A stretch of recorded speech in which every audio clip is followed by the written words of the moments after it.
அஸ்ஸலாமு அலைக்கும் வரஹ்மத்துல்லாஹி வரகாத்துஹு. அல்ஹம்துலில்லாஹி ரபில் ஆலமீன் வஸ்ஸலாத்து வஸ்ஸலாம் அலா ரசூலில்லா அம்மாபாத்.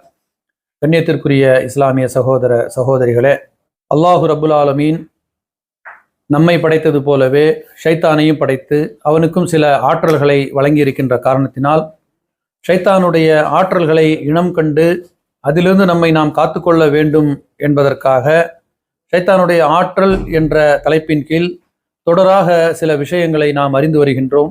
இதன் அடிப்படையிலே ஒரு தீங்கு என்பது ஷைத்தானால் நமக்கு ஏற்படுத்த முடியுமா, அல்லது தீங்கை ஏற்படுத்துவது இறைவனுடைய அதிகாரத்தில் உள்ளதா என்பதை நாம் தெரிந்து கொள்ள வேண்டும்.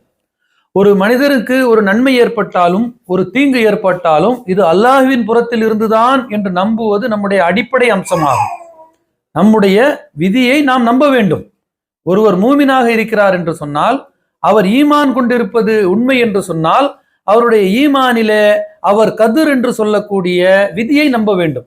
அந்த விதியை எவ்வாறு நம்ப வேண்டும் என்பதை ஷர்ருஹி ஹைருஹி மினல்லாஹி தாலா, நன்மையும் தீமையும் இறைவனின் புறத்திலிருந்து மட்டுமே தான் ஏற்படுகின்றது என்பதை ஒருவர் உறுதியாக நம்பாமல் ஒருவர் மூமினாக ஆக முடியாது. ஆகவே எந்த ஒரு தீங்கையும் ஷைத்தானால் நமக்கு ஏற்படுத்த முடியாது என்பதை உறுதியாக நாம் நம்ப வேண்டும். அல்லாஹு ரபுல் ஆலமீன் கூட தனது திருமறையிலே 48வது அத்தியாயத்தின் 11வது வசனத்திலே, நீங்கள் செய்து கொண்டிருப்பதை அல்லாஹு அறிந்தவனாக இருக்கின்றான்.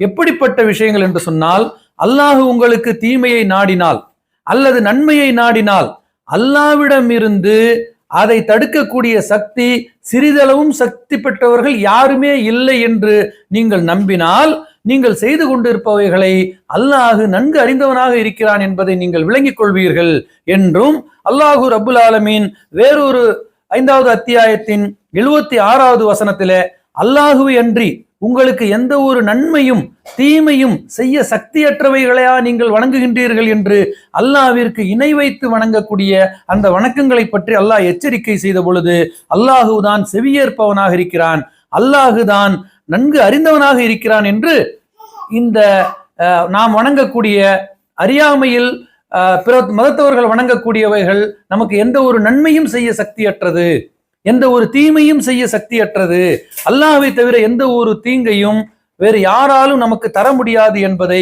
நாம் இன்னும் வேறு சில இடங்களிலே அல்லாஹ்வுடைய நபி ஸல்லல்லாஹு அலைஹி வஸல்லம் நமக்கு கற்றுக் கொடுக்கின்றார்கள். ஒவ்வொரு தொழுகைக்கு பிறகும் நீங்கள் ஒரு திக்ரு செய்யுங்கள், அல்லாஹும்ம லா மானிய லிமா ஆதைத் வலா மூத்திய லிமா மனத். இறைவா, நீ கொடுத்ததை தடுக்கக்கூடியவர்கள் யாரும் இல்லை, நீ தடுத்ததை கொடுக்கக்கூடியவர்கள் யாரும் இல்லை என்பதை ஒரு மூமின் உறுதியாக நம்ப வேண்டும் என்ற காரணத்தினால்தான் ஒவ்வொரு தொழுகைக்கு பிறகும் நாம் இதை நினைவு கூற வேண்டும். இறைவனுடைய ஆற்றலுக்கு முன்னால் பிறருடைய ஆற்றல் என்பது ஒன்றுமே இல்லை, அது எந்த ஒரு செயலுக்கும் சக்தியற்றது என்பதை உறுதியாக நம்ப வேண்டும். ஆகவே ஷைத்தானுக்கு அல்லாஹு ரபுல் ஆலமீன் ஆற்றலை வழங்கியிருக்கிறான் என்பது உண்மை. ஆனால் அந்த ஆற்றலுடைய தன்மை என்ன? அந்த ஆற்றலினால் அவன் நேரடியாக நம்மை ஏதேனும் பாதிப்புக்கு உள்ளாக்க முடியுமா? நேரடியாக நாம் செய்யக்கூடிய நன்மைகளை நம்முடைய கையை தடுத்து நிறுத்த அவனால் முடியுமா என்று நாம் பார்த்தோம் என்று சொன்னால், அல்லாஹ்வுடைய தூதர் நபி ஸல்லல்லாஹு அலைஹி வஸல்லம் சொல்லி காட்டுகின்றார்கள், ஷைத்தானுடைய ஆற்றல் என்பது உங்களுடைய இரத்த நாளங்களிலே சென்று உங்களுடைய சிந்தனைகளை திசை திருப்புவதோடு அவனுடைய ஆற்றல் முடிவு பெற்று விடுகின்றது. அல்லாஹ்வின் மீது உறுதியாக நம்பிக்கை கொண்டவர்களை ஷைத்தான் ஒருபோதும் ஒன்றும் செய்துவிட முடியாது என்பதற்கு அல்லாஹ்வுடைய தூதர்களும் சஹாபாக்களும் நம்மில் எத்தனையோ மூமின்களும் நாம் சான்றாக இருக்கின்றோம். ஆகவே ஈமானில் உறுதியாக நாம் இருந்தால் ஷைத்தான் நம்மை கண்டு பயந்து ஓடி விடுவான். அல்லாஹ்வுடைய தூதர் ரசூலுல்லாஹி ஸல்லல்லாஹு அலைஹி வஸல்லம் சொன்னார்கள், உமரே, நீங்கள் ஒரு பாதையில் வந்தால் உங்கள் எதிரே வரக்கூடிய ஷைத்தான் தன்னுடைய பாதையை வேறு வழியில் அமைத்துக் கொண்டு ஓடி விடுவான் என்று சொல்லுகின்றார்கள். இதற்கு என்ன காரணம்? உமர் ரலியல்லாஹு அன்ஹுடைய ஈமானுடைய உறுதி. ஆகவே எனது அருமை சகோதரர்களே, ஷைத்தானுடைய அந்த ஆற்றலை அல்லாஹும் அல்லாஹ்வுடைய தூதரும் ஸல்லல்லாஹு அலைஹி வஸல்லம் அவர்கள் குறிப்பிட்ட அடிப்படையில் நாம் அதை விளங்கிக் கொள்ள வேண்டும். அதற்காக நாம் பயப்பட வேண்டிய அவசியம் இல்லை.